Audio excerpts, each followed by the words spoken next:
Incompatibility అంటే ఏంటి? Incompatibility as the name suggest వాళ్ళు అడ్జస్ట్ అవ్వలేకపోతున్నారు. ఇప్పుడు కొత్తగా లైఫ్ స్టార్ట్ చేసినప్పుడు వాళ్ళు అడ్జస్ట్ అవ్వలేకపోతున్నారు రిలేషన్షిప్ లో. వాళ్ళు అంటే ఈగో తగ్గించుకోవాలి కొన్నిసార్లు.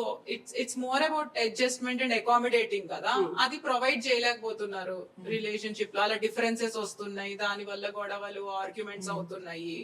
It can be ideological differences various aspects లో.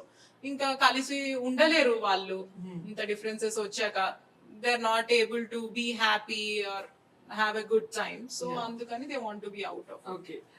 స్ట్రెస్ స్ట్రెస్ మామూలుగా హార్ట్ డిసీజెస్ వస్తాయి అంటారు, వేరే వేరే parts of the body effect అవుతుంది, అందుకని స్ట్రెస్ తీసుకోకండి, మెంటల్ హెల్త్ ఎఫెక్ట్ అవుతుంది ఇదంతా అంటారు. దాంతో పాటు now it is affecting marriages also.